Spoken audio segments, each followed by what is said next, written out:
چې خلک معاف کول زده کوي. نن که مونږ پریشانه یو د دې یو سبب دا دی چې مونږ خپل ځان په خپله پریشانه کړی دی. د دې اسانه یو مثال دا دی چې مونږ په خپل دماغ باندې بوج پریږدو. هغه بوج داسې پریږدو چې مونږ سره کله څوک زیاتې وکړي، که هغه ورور زیاتې وکړي، که هغه تره زیاتې وکړي، که هغه یو ګاونډي زیاتې وکړي، که هغه یو پارټنر یي زموږ کاروبار کې شریک وي هغه راسره زیاتې وکړي، یا یو عام زموږ ملګری مونږ سره زیاتې وکړي، نو مونږ په دماغو کې خبرو ته ځای ورکوو او مونږ وایو چې ګورو به در سره، نن در سره ورور زیاتې وکړه زه ګورم به در سره، څه موقع به راشي، سبا در سره ګاونډي زیاتې وکړه، بله ورځ در سره تره زیاتې وکړه، بله ورځ در سره یو کلیوال زیاتې وکړه، نو دا دماغ باندې څومره پریشر تا راواسته، څومره بوج پکې تا کېښوده. تا خو د دماغو نه سم د کبار هغه دوکان جوړ کړه. لکه دې اسانه مثال داسې دی، دا لاس دی تا سره، تی کې دا مهر تا ونیوله، ورپسې دي دا دوایي ځان سره ونیوله، چابیانې دې ځان سره په دې کې ونیولي، موبایل دې ځان سره په دې کې ونیو، نو دې کې به کم شی ته نیسي او کم شی به ته ځان سره په دې کې ګرځې او کم شی به ته سنبالې په دې کې. نو لہذا اسانه خبره او نبوي نسخه درته نن ښایمه.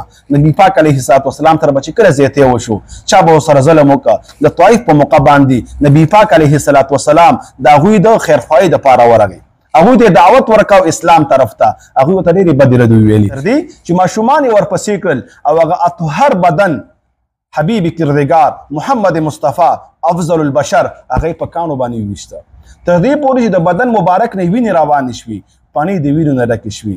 نبي پاک علیه السلام هغه ځکه هغوی ته خیرې ونه کړي. روایاتو کې راځي فرشتې رالې تپوس ترې نه کوي. نبي پاک علیه السلام همدغه یو آواز دی چې دوی نور نسلونه به پیدا شي او هغه به د ایمان والا جوړ شي او هغه شان وشو، فورا یې هغه معاف کړل. هغوی ته خیرې ونه کړي، که خیرې او بددعایي کړي هغوی به هلاک شوي وي، غرونه به پرې راتنګ شوي وي، غرونه به پرې جوخ شوي وي. د خیبر په موقع باندې هغه ښځې نبي پاک علیه السلام ته زهر واچول په خوراک کې. نبي پاک علیه السلام یو نورې نیمه هم خوړله، څه صحابه هم وخوړله، وحي ورته وشوه. نبي پاک علیه السلام هغه ښځه راوغوښتله، وایي داسې دې ولې وکړله. بیا اوږده واقعه ده، نبي پاک علیه السلام هغه ښځه معاف کړله، سره دی چې نبي پاک علیه السلام د قتل اراده یې وکړه، بلکې قتل ته تیاره شوه، الله تعالی بچ کړ. لیکن بعد کې بیا د هغې زهرو د وجې نه هغه نور صحابه شهیدان شول، بیا قصاصا نبي مهربان د نور صحابو د وجې نه هغه ښځه قتل کړه قصاصا.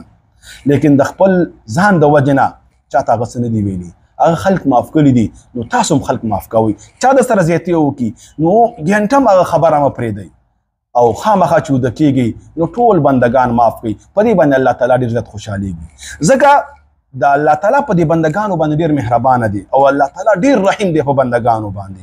څوک چې د الله تعالی بندګان معاف کوي الله تعالی پرې راضي کېږي. او حدیث کې راځي، امام ابن کثیر دا حدیث راخیستی دی، و یو کس به راوستلی شي د الله تعالی عدالت کې او د حشر په میدان کې او هغه به هېڅ عمل نه کړي، فرشتونه به تپوس وکړي الله تعالی، اگر چې الله تعالی سره علم شته.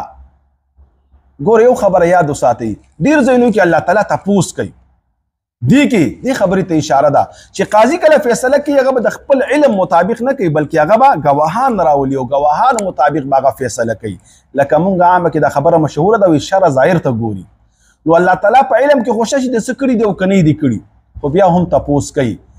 وایي فرشتې به وایي چې څه اعمال خو نه دي کړي، دومره ده چې دا تاجر و، خلکو سره به په قرض باندې معامله کوله او چا سره به چې بیا نیټه پوره شوه او هغه سره به هغه پیسې نه وي نو نیټې د پاسه به یې نیټه ورکوله او چې بیا به هم نه وي نو بیا به یې خلک معاف کول.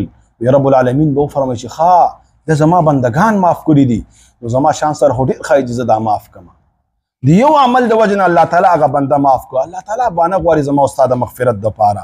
لیکن که ما ورته لږ متوجه شو د رب العالمین هغه لوی رحمت ته، لوی فضل ته، نو لہذا چا چې د سره ظلم وکړه د الله د رضا دپاره هغه معاف کوه. او چې کله یو کس د الله د رضا دپاره ته معاف کړي د هغې بدله به تا ته ضرور میلاویږي.